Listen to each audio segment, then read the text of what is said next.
Okay, summer tub update, 19th of July, 2025. Gonna be kind of windy today. We got some weather blowing in tomorrow. So yeah, just coming out to update on what's been going on. Starting with the, I'll be starting with the Aphanius vladicovi tub. What's going on in here? Not a whole lot. Not seeing any of the fish lately. Hopefully they're all just bunkered down under the water lettuce. Hopefully there's some fry in there. I guess we'll see, you know. It's been what? It was 2022 that I bred a bunch of them. Yeah, and then, lost most of my breeders that winter. 2023, the ones I put out, the female died, didn't get anything. And then 2024, got a new set of breeders, didn't get anything, and then put those back out again this year. If I don't get anything this year, it's probably going to be the discontinuation of that project. The Rio Papaloapan maculatus tubs of Aphoris. Man, I can never come out here when the water bluebell's got its flowers on it, but yeah, it's been going pretty good.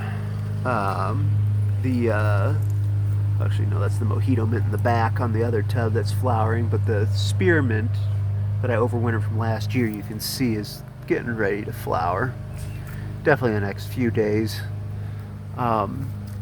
The water lettuce in this tub looks like it's starting to overtake the hair algae, which is good. More on that in a bit.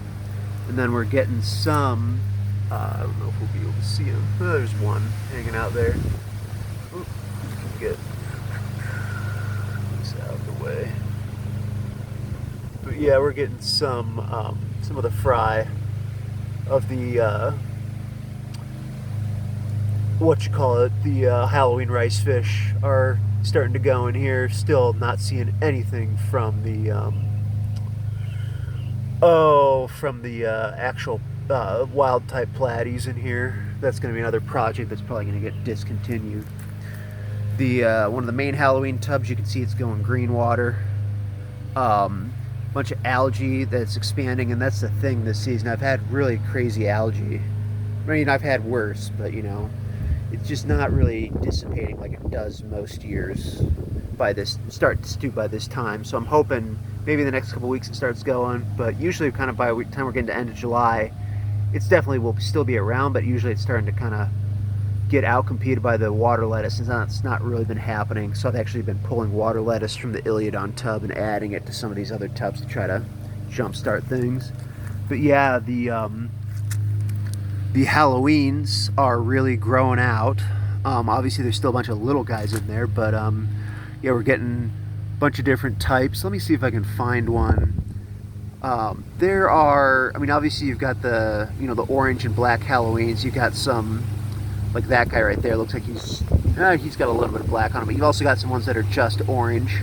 Then you got some white and black ones, and it's been really interesting. Some of the white and black ones have like almost like a blue, I mean, most of these guys actually have a little bit of iridescence, but they've got this super strong blue iridescence on them where it really is an impressive look. Definitely something I want to continue working with next year. Yeah, let me see. There's not any of those really bluish ones that are hanging out right now at the surface, unfortunately. Going over to the Valencia tub. Actually, ironically, right after I took the video last week, I found there's actually Valencia fry in here. Let me see if I can find any. There's probably not any up at the surface right now. They're mainly hanging out down in the algae. That is a cat you're hearing right there. You can see him in the window. They're not going out today because he was trying to jump out of the yard last week several times. Anyway, but yeah, the Valencia, I'm seeing frying here, which is good. It's a really interesting fish that needs more people working with it because it's, you know, a rare thing in the hobby and rare in the wild too. The Hikari tub, I'm really trying to get the water lettuce to outcompete the algae because it was really getting choked up with the algae. Like all of the open water you see on the edges here was made by me pushing the algae out of the way. But yeah, we still got a bunch of young fry in here. There's actually a bunch of really decent sized ones around too. But it seems like they are kind of hiding out more recently. So let's see if we can find some of them. And that's kind of a medium-sized one. The fry in here are not near as big as the ones in the main, well, actually both Halloween tubs. Let's see, these guys were kind of, can you see those? Yeah, there's a couple of them hanging out there. So these guys are like, you know, the big ones in this tub are like 3/8 of an inch, something like that. But whereas you've got some of the ones in the Halloween tub are like over 1/2 inch at this point. So, but yeah, also we've got some of these guys that are light colored but then have dark eyes. So that'll be a project to keep working with.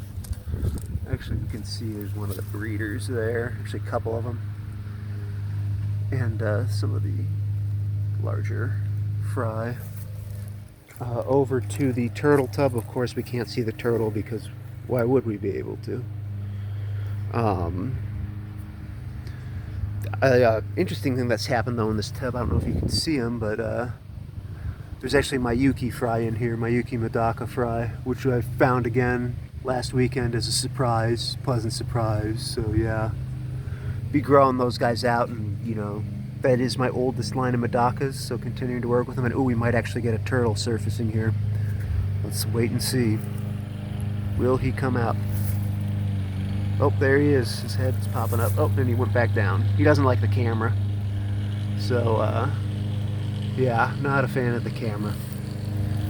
The other Halloween tub, things are going well. Again, trying to encourage the water lettuce to outcompete the algae. Not as much fry production, but actually you can see one of the blue guys here. Oop, let me get in the center frame. You see that guy in the center that's very blue? Like that strange, like, yeah, he's a very blue medaka.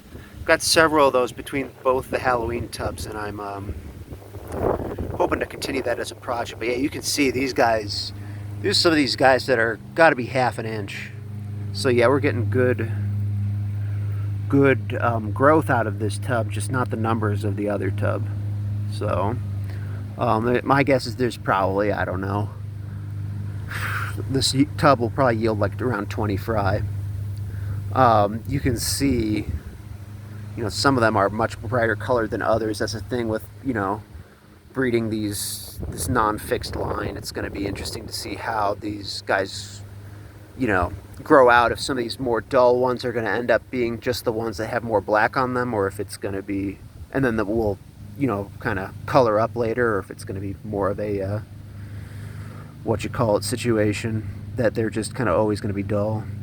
That's the thing too, is I've been thinking about how I'm feeding my fish. I think I talked a bit about this last week, of that the golden pearls don't really have any color enhancers, so I'm trying to get color enhancing food to these guys. And also, they're fairly early on where, you know, I think like the orange guys look like they're coloring up okay. So, you know, maybe it just got to give it another month of feeding the color enhancing food, and then they'll be nice and vibrant like the parents are. Going over to the Xiphophorus domestic maculatus / variatus. They're all hybrids. Tub. I actually saw the adults during the week.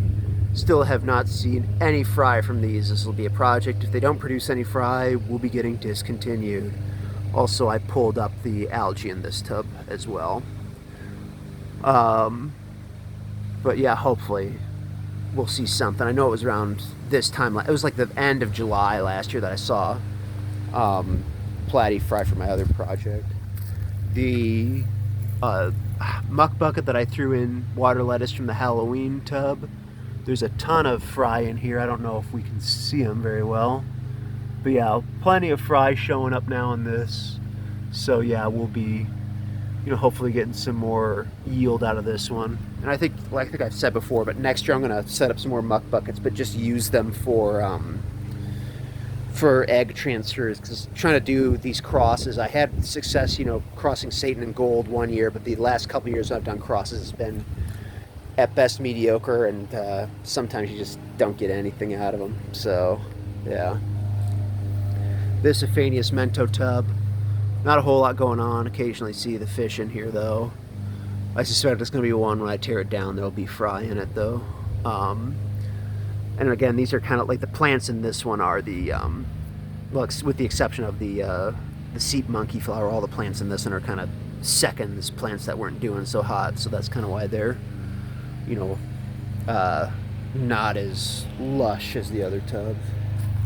This big Aphanius mento tub, the main one, you can see we got a bunch of Aphanius mento.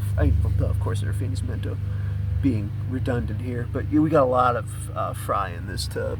So you can see them just cruising around. So hopefully a good yield for this year for these guys. One of my top fish.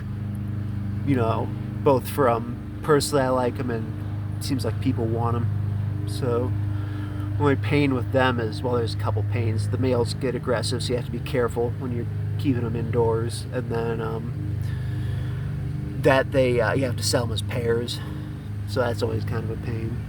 And again, trying to, we want the algae for them to breed in, because mento love breeding and that stuff, but we're kind of we're getting to the point of the season where it's not about trying to get fry anymore, it's about growing them out, and I'm hoping that the algae will begin being outcompeted by the water lettuce. This Aphanius mento tub, haven't seen anything in it. The wind blew over this cardinal plant, which does have, fully going on flowers, but it blew it over and actually blew it out of the pot. There wasn't much of a root system, so I had to go in and use these big river rocks to hold it in place. But the other plants are doing good. Yeah, that's it for that tub. The Jordanella tub, I just opened up this spot on this side this morning, and you can see there's a fry down in there, maybe. Yeah, you can see them swimming around. So yeah, there's fry in here. It's just kind of, I like my pup fish, so yeah, just going to continue growing out these Jordanella. This mixed medaka tub, there's actually some fry in here that I found again after making the video last Sunday. Let's see if we can find them. I've seen at least 3. They were hanging out here earlier this morning, but I guess maybe not right now. Oh, there's the gold female. But yeah, there's a few fry in here. It's gonna be interesting to see what they end up looking like when they grow out, because there's several different varieties of medakas in here that could have potentially crossed with each other. So Scyphia tub, not a whole lot going on at all, except the orange mint going crazy. Haven't seen any fry from the Hikari medaka water lettuce that I transferred in, hoping that I would transfer some eggs and get some fry. I suspect there's still maybe some Scyphia in here that have been nailing the any medaka fry that might have popped up. And finally, the Iliodon tub. Every once in a while I see an Iliodon swimming around in here, but yeah, not a whole lot really going on. The interesting thing, which you probably can't see, well, maybe, yeah, you can if I put it in close. There's a huge layer of algae at the bottom of the tub, which I've never had before, and it's not going up to the top, it's just at the bottom. It's a very weird thing. But yeah, but the Iliodon seem to be doing okay, and this taro is really growing in well. So anyway, we got the clouds kind of coming back, and the wind is still going. But yeah, that's been the tubs today, the tubs this week. So yeah, let me know how your tub adventures are going, and yeah, talk to you later.